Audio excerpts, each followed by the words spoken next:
Hey, everybody. Before we get started, I want to thank my friends at Hatch for producing this episode. You can get unlimited podcast editing and strategy for one flat rate by visiting hatch.fm. All right, let's get in the show.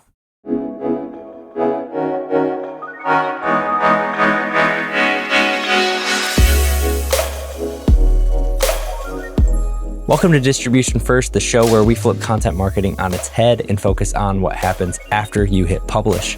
Each week, I share playbooks, motivations, stories, and strategies to help you repurpose and distribute your content because you deserve to get the most out of everything you create.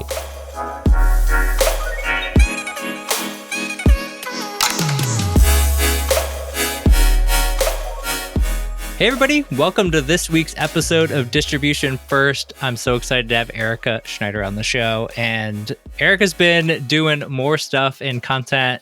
I'll lightly in air quotes say repurposing, and we'll get into that in a minute. But I thought Erica would be an awesome guest to have on the show. She's got tons of experience, both in-house and now doing her own thing. So I think you all will get a ton of good value out of the show. So Erica, welcome to the show. Thanks for having me. Good to be here.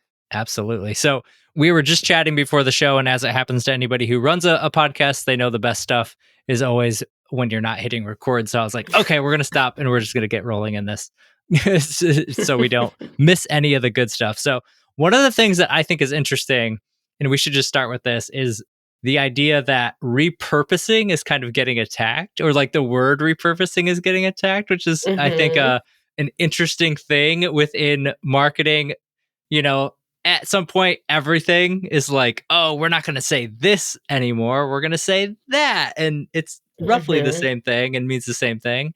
I'm reminded of when like demand generation and and everyone is like, it's not this, it's that, it's the funnel, or it's, it's that type of stuff, right? Marketers love to just dissect terminology for what we do. So, but I'm curious, kind of like, maybe explain to me what you're hearing as far as like the repurposing side, why it's maybe kind of shifting, or how you're hearing people think about it, or even how you're thinking about that. Yeah. So just to take a step back, I think psychologically, when you spend so much time thinking about a word or a phrase and like living it, like I totally understand, because I actually have a vendetta against the word personal brand, because I'm like, I don't want to brand myself. So I call it a personal platform. And it literally is semantics. It's just about like, what do you feel comfortable calling the thing that you're doing at that time? Because you have to be so like psychologically invested in the effort, I think, especially since we have to get so creative with it. So yeah, I've noticed that the word repurposing is totally under attack lately in like a bunch of LinkedIn posts. And I've actually made a post recently as well where I was like, I think repurposing has a place. I like the word for the context that you take like a blog post or you take a podcast and you cut it into whatever kind of works on the platform that you're putting it onto. And it should still feel native, but it's all from like one piece, one conversation, one blog post, one idea, whatever, and then you spread it out into the world. Like, I think that that's important. But I also think that if you want to build authority around something and you want to become known for something, you have to plant a bunch of different like authority seeds, is what I've been calling them lately. So you want to take an idea and plant it and then like regenerate it in a different way over here and regenerate it in a different way over here. And so it's all the same seed, but it's growing a little bit differently in people's minds.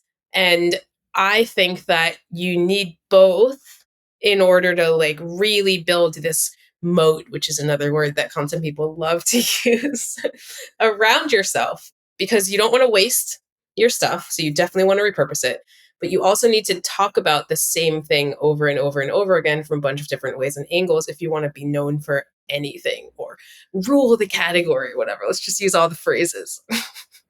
Yeah, it's funny because it's totally semantics and how you frame it up. One of the ways I've been framing it up with clients and with other folks that I've talked to, that's been at least, and again, it's all kind of like you said, how is it helpful for me? So for some people, building a personal brand is really helpful. Yeah, I'm building for you. It's like, ooh, I don't like that feeling, so I'm going to call it something else.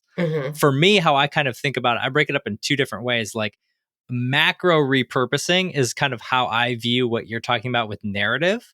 Like I've got this narrative, I've got this story, I've got these main points of view, I've got these themes that I need to be able to get out into the marketplace at a macro level.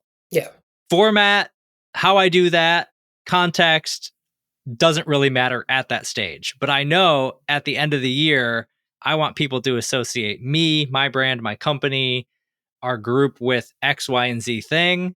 All right, cool. Knowing that at the start, we need to macro repurpose, we need to regenerate these ideas all the time. Yeah. And so then how does that work out? And then on the micro side, that's the other side. Micro repurposing, that's all the stuff we kind of think of. It's like, how do I take this blog post and turn it into like 10 LinkedIn posts? Or how do I take this video webinar and cut it up into 18 different things? Yeah. How those things mix, though, I think is what's really cool, and which is where not a lot of people think about it from the messaging standpoint, at least early on that I talk to, is, well, if you get the macro right and then put the micro underneath it, all your messaging just works. Or ideally, all Exactly. your messaging works and it flows together and it's not convoluted and you're hitting the points you want to hit. It guarantees, huge air quotes here, but it guarantees success that you are actually consistently talking about the things you want to talk about. Right. And knowing what you want to talk about helps. Like, I think that's where a lot of people go wrong. Yeah. Like, content teams in general and content people that are just entrepreneurs, freelancers, whatever, in the content space, like, a lot of the time, you don't have a strong grasp on what you want to be known for or how you want to talk about a thing. So you kind of talk about everything all the time, Mm. and it's really hard to follow and it's totally unmemorable. The other side of it is people feel really uncomfortable repeating themselves. Like, I've worked one on one with a lot of people that want to grow on social, but I'm sure businesses have a similar feeling because it's just Yep. we're all humans. Like, I said the thing, people should know that I said the thing. Like, they can go find it here. So why would I say it again? And it's like, well, think about anything that you've ever been influenced by. It's because you've heard a message and it like planted that little seed, and then you heard it again and you started to think about it more, and then you heard it in a different way, and then you finally heard it from like an angle that really resonated, and you were like, oh, okay, I'm now like bought into this idea, or I'm now going to go give my money to learn more or dive deeper into this idea. It's rarely from hearing something one time. I don't think I've ever acted on any, and again, maybe I'm not impulsive enough, but I don't know if I've ever acted on anything where I've heard it and been like, I am in on this. Cause we all have that sort of piece in our brain that's like, BS meter, right? In some way, Yeah. shape, or form of like, I don't know. Or it's just like, it takes a lot for people to change. A Yeah. lot for people to change. Like sometimes the biggest enemy, most of the time, is status quo. Like, I'm good with where I'm at, right? Like it's, Hmm. I want to be a better person. I want to be in shape. I want to have a good, but I don't really want to do all that work. That's a lot of work. It's Hmm. just, I'm more comfortable with where I'm at. Yeah, no, repeating themselves, it's one of the biggest hurdles for a lot of companies, Yeah. because A, they don't plan long term in that way. Like from a messaging standpoint, one of the first questions I ask people or companies when I come in and work with them is, all right, at the end of this year, what do you want people to associate with you and your company? Mm. What message? What theme? What's the thing? And most of the time they're like, well, this thing over here and this thing over here and this thing over here. I'm like, that's all fine. But what's the one thing? Like, what's the Hmm. thing when they say Erica, they think fill in the blank, right? Right. Yeah. And that usually takes multiple meetings to get through and to really start to dive in. And it's obviously the bigger the company, the harder it is to nail on that stuff. But those type of things really do matter. And it's funny because one of the things I start when I do like distribution work, it feels odd to start there, but I almost always start with points of view and themes because Hmm. that is the guardrails to which everything else starts to build upon itself. So if I have content that's existing, now that I know my messaging themes, my points of view on that, I can now go to my content library and start to audit it off of that. I can say, all right, I've got my four like really strong points of view. What in my four maybe content pillars or topics that we want to talk about? How do the current pieces fit in here? What needs to be updated? How, when I go to write something for social or an email, how do I like put that emotion into the, because I mean, you know this, you worked with enough companies or edited Hmm. enough things that like it's just soulless. This content is just soulless. There's no opinion. There's no point of view. A lot of times it's like, Mhm. well, and to your point, like, yeah, you need to repeat that and probably repeat it pretty blatantly an awful lot. And I can say this from my perspective. It's funny because I don't think about it this way because it just sort of naturally happens with how I do the content. But like, and I know this, the term distribution first wasn't a thing in 2022. It wasn't a Mhm. thing. And then I Mhm. launched this podcast in 20, and now there are articles being written about how you need a distribution first content strategy. So you started a category. Apparently, right? And so it's like, Congratulations. applause to me, right? But here's the funny thing about it. Justin, how did you do that? You must, you want to know what I did?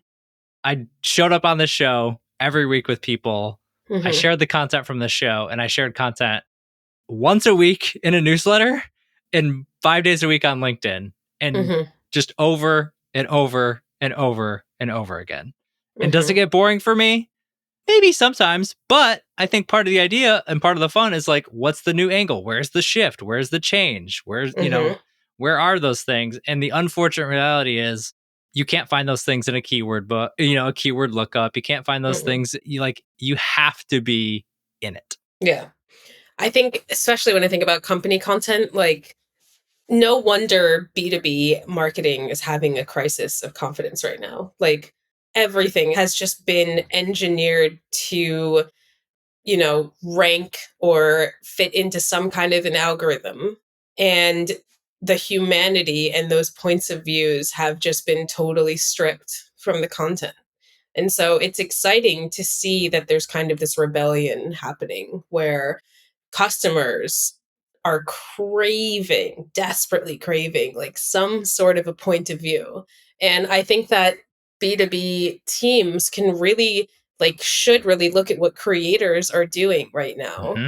because they are leading the charge on this like point of view or experience based content. And I mean, there's always going to be like some people that are really bad at it and kind of have like a faux authentic point of view. Authenticity is another word that, by the way, is no longer cool. I literally saw that the other day. You can't be authentic anymore. Don't, pick a new word for Stop it. trying to be authentic. Don't tell stories. Don't repurpose. Just be yourself. Just be. Just be. I love when people are like, be unique. Why are you unique? It's the title of this podcast episode. But I think that you should totally take a playbook out of what creators are doing. And if you look at top creators, like I don't know if West Kao would call herself a creator, but I think that she is like the best example of someone who is like in leadership, is in a founder position, is also a creator. And she repeats herself all of the time. Like, that she's going to be talking about something in leadership. She's going to have a really spiky point of view on it, which is a term that she coins. Like, when I think Yep. of West Kao, I think of spiky point of view because she talks about it over and over again. And she practices what she preaches. She has spiky points of view in almost all of her content. And so it's fascinating to read anything she has to say because it's always going to be really point of view driven. It's always going to be experience based. It's always going to have some sort of a story or an anecdote. And none of it feels like it's written to please anyone, any robot or any algorithm or anything. It's like, this is just me and I'm putting my message out there. And it really, really, really works for her. I know that it's harder for brands to do this because there's way too many cooks in the kitchen.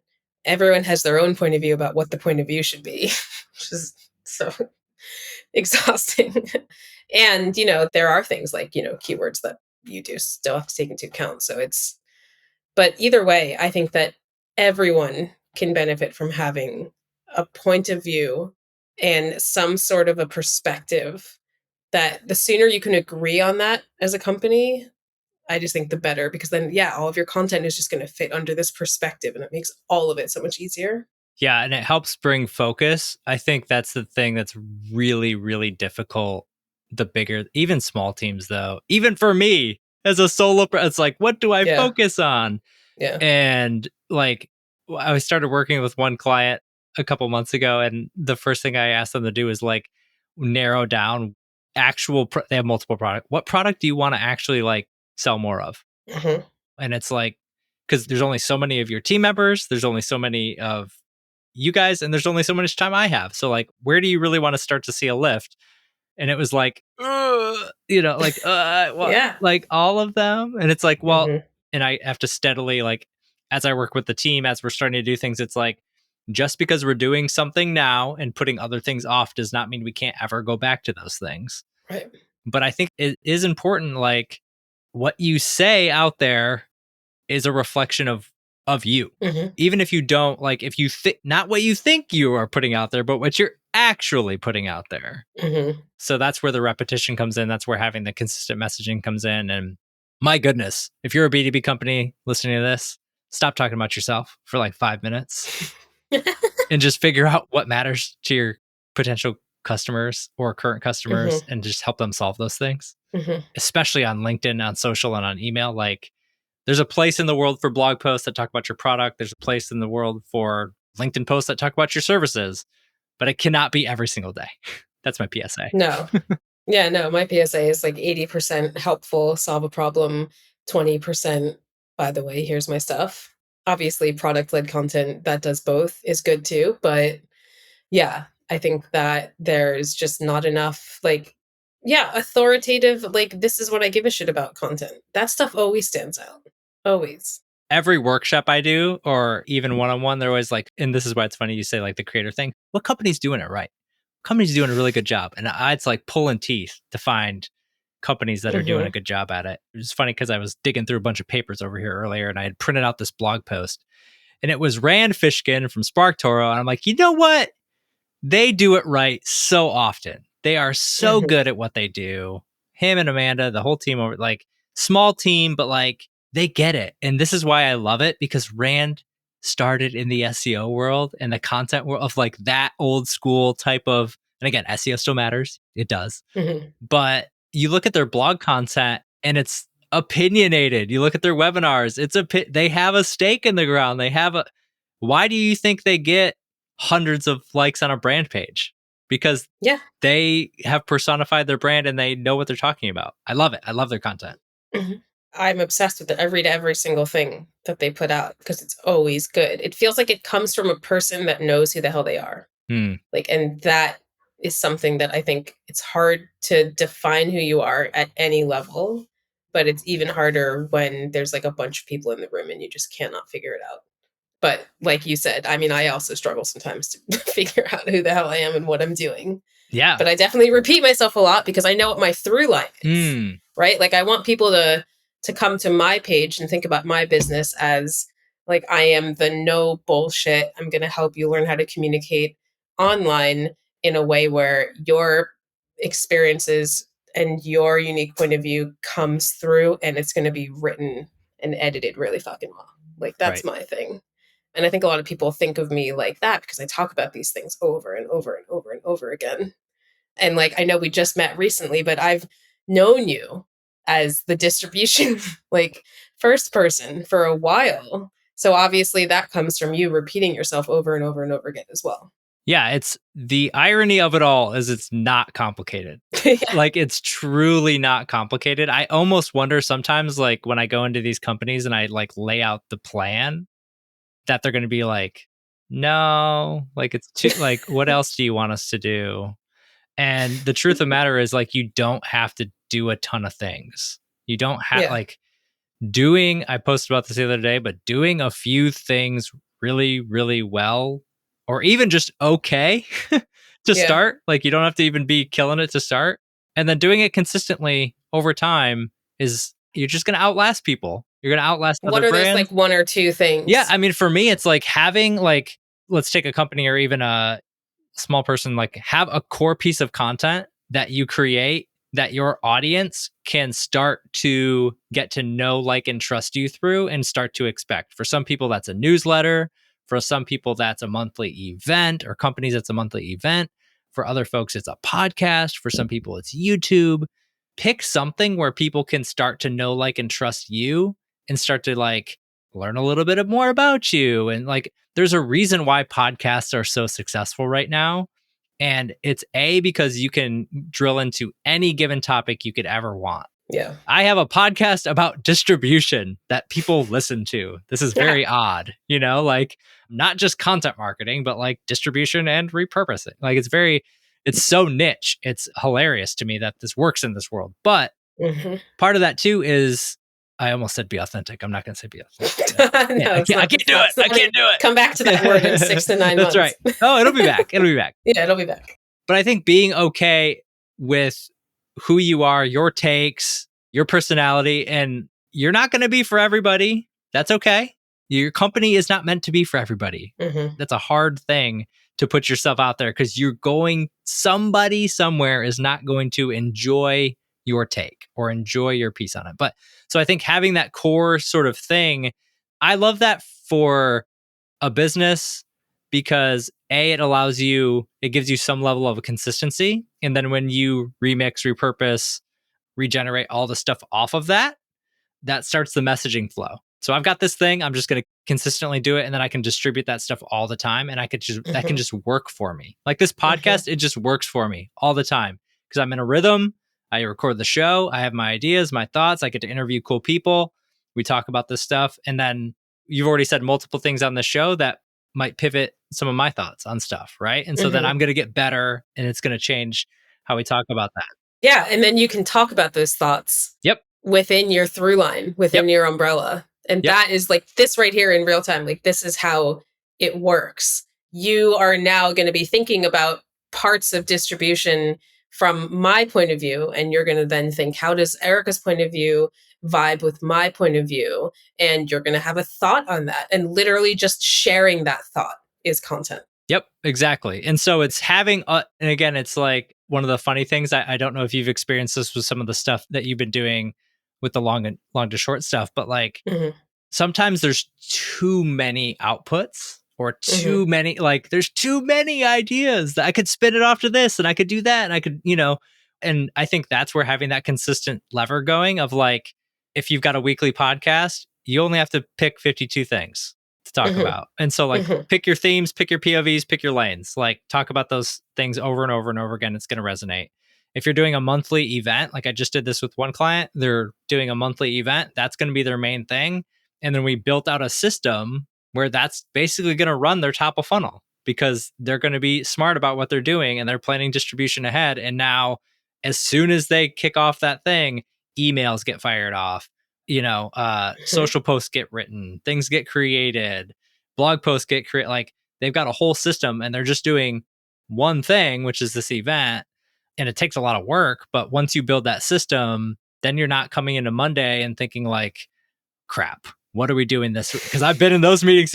All right, everybody, what are we publishing this week? What's going out on the blog this week? And it's like, that's a horrible place to be. So it gives you a way to get ahead and also gives you a way to be consistent. And that way, for me anyway, I know as long as the podcast goes out and the things that the little legs that come off of it go out, we're good to go. And then I can ebb and flow and adjust from there. Totally. I've got my weekly newsletter right now that I write, and it's all within my topic of writing and communicating and editing better online. And what's cool with this course is I made it for people like me, for people like you that are, I don't know, well, actually, I'm guessing this about you, but I'm assuming that you have more experience writing long form, or that's at least where you started. And then you went to short form social as well. So yeah, so most of the people in my life are in that. And we have tons of content out there. So like this podcast, for example, you're going to have a transcript afterwards. That's long form content, in my opinion. So it's for anyone that does long form anything more than a social post. And cool thing is you can take all of that writing or transcript and put it through this system that I created in the course to pull out what I call golden nuggets. And those are like the best, most interesting angles from that piece of content that you just spent time creating, that you can then be like, okay, I'm going to take these like 5 nuggets and I'm going to run with them and I'm going to explore them deeper. And I think that's probably my favorite part of creating content so consistently, and why I do it almost every day is because I thoroughly enjoy, because I know who I am and I know what I want to talk about. I enjoy asking myself, like, how can I think about this from a different way? Or if I didn't think this was the thing, and the reality was not what the reality is, how would that like affect things? What's the consequence?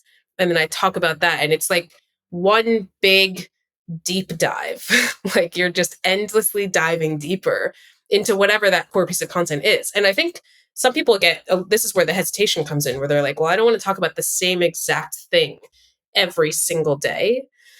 And it's like, you don't have to.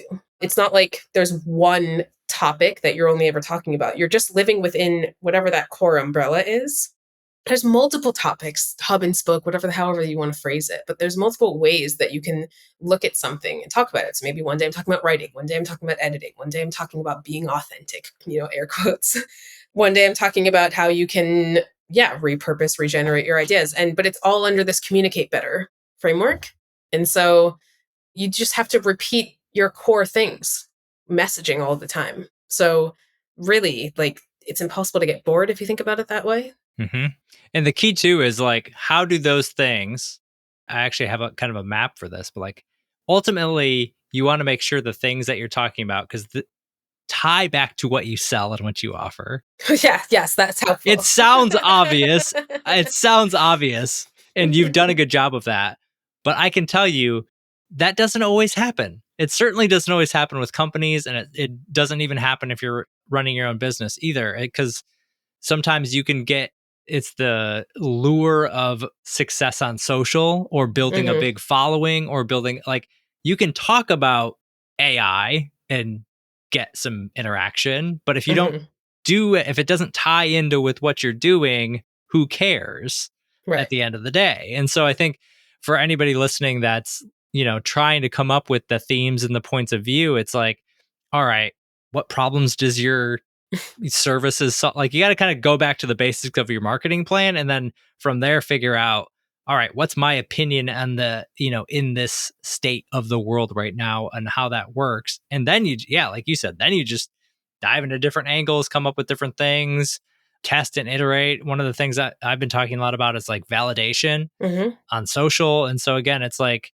there are so many angles that I've taken, but I could tell you, for my course too, it's like, the more that you talk about those things, the more your ideas solidify, the stronger your opinions get, the better your perspectives are. My perspectives and opinions were not strong 3 years ago. How could they be? Maybe I faked it. But a lot of times too, it's like, and this is another key that I think is a shift, is like actually not being a quote unquote thought leader, but just sharing what you're seeing.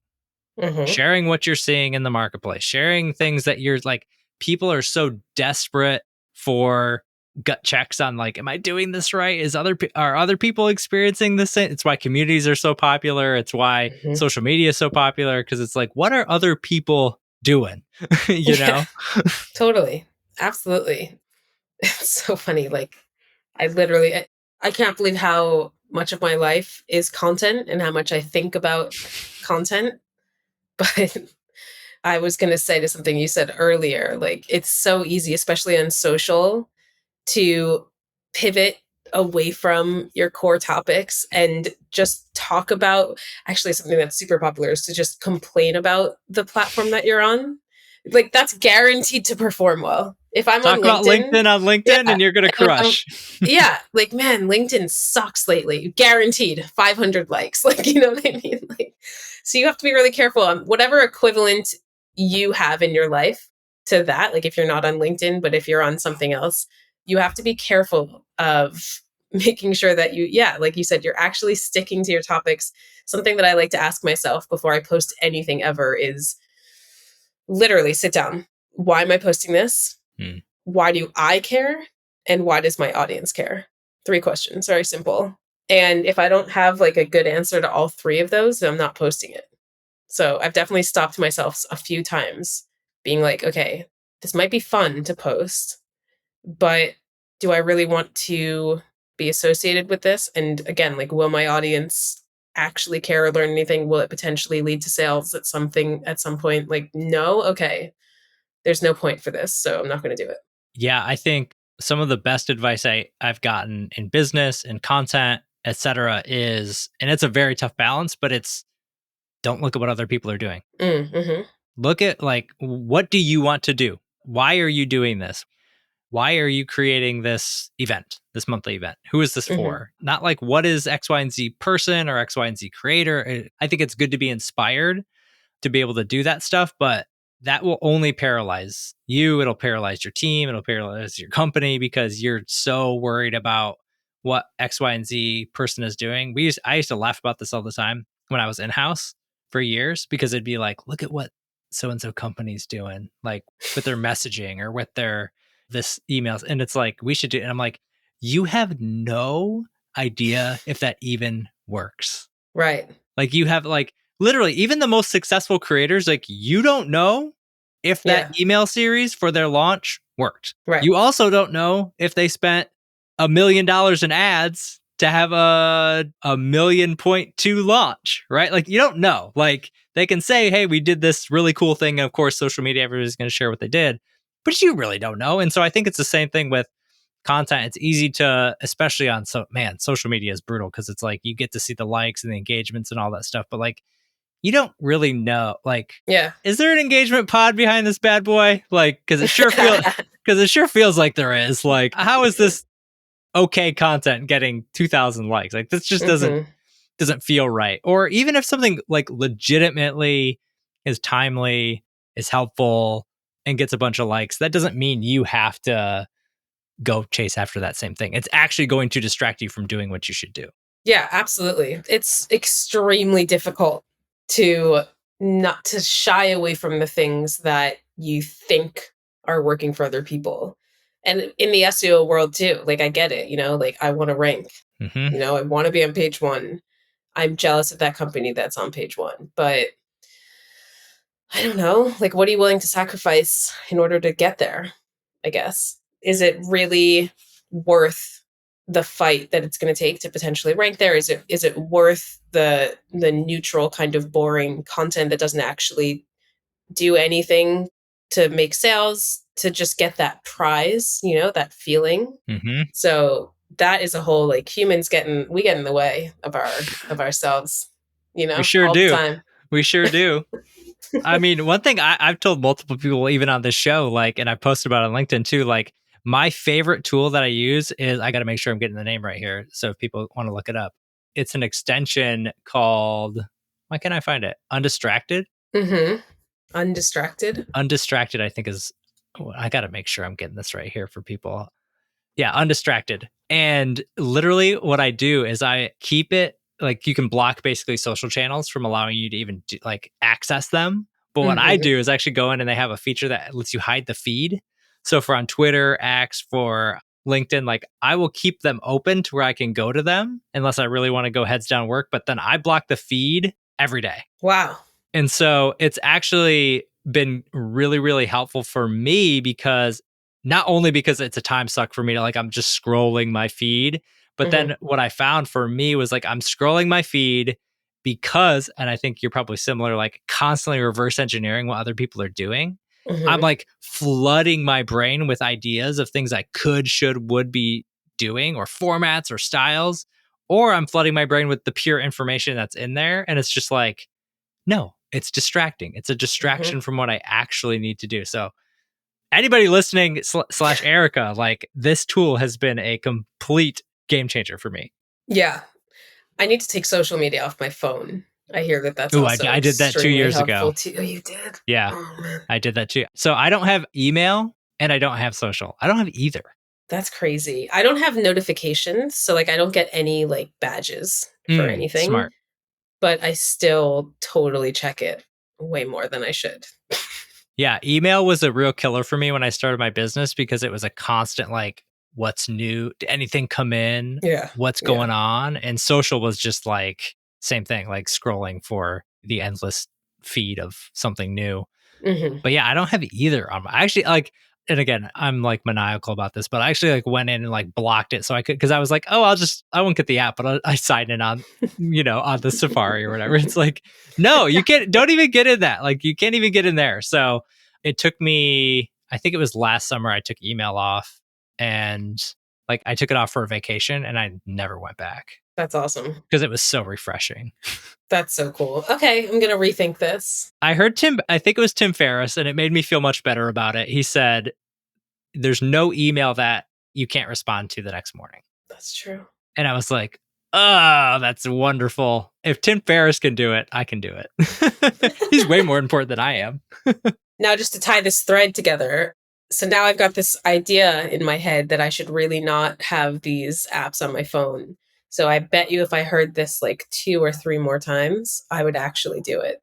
That is the power of repurposing. I'll put this clip out on social. I'll DM it to you. I'll get you there. I'll Slack it to you. I'll make it happen. Yeah. That's so true. So yeah, no, I think just to put a bow on all this, like we've really hit a lot of spaces. But I think for me, some of the biggest keys come down to like consistency, simplicity, and just executing well over time and not overcomplicating things. We make things so complex. It's comical.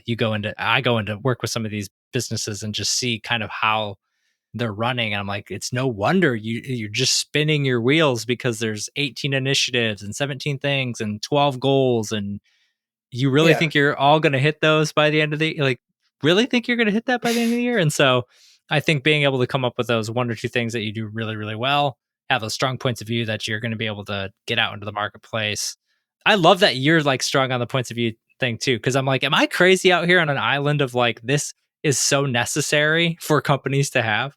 No, it's so necessary. Like, especially now and in the future.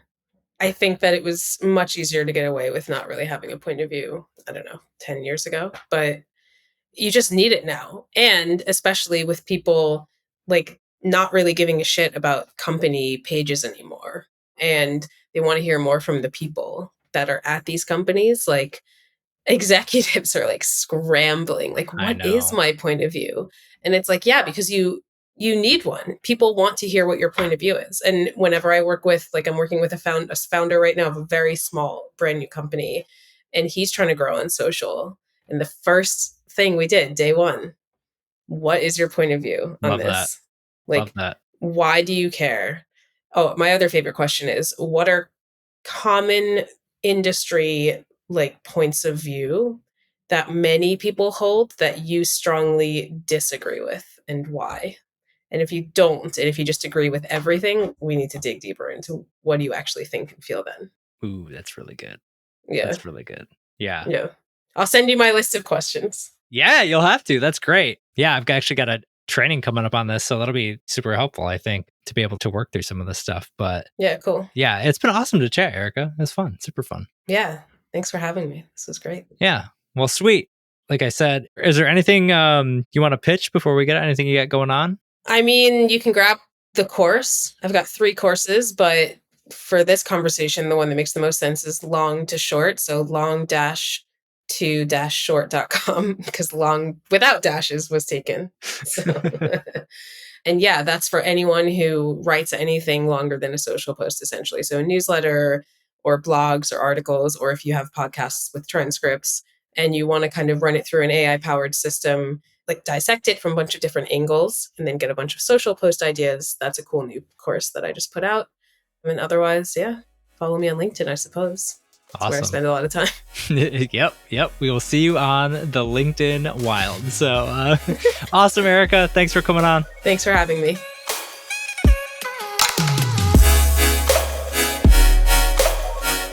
All right, I hope you enjoyed this episode of Distribution First, and thank you for listening all the way through. I appreciate you so much. And I hope you're able to apply what you learned in this episode one way or another into your content strategy as well. Speaking of strategy, we have a lot of things going on this year that are going to help you build your brand, 10x your content, and transform the way you do content marketing. Make sure to subscribe to the show and sign up for my newsletter at justinsimon.co so you don't miss a thing. I look forward to serving you in the next episode as well. And until then, take care, and I'll see you next time.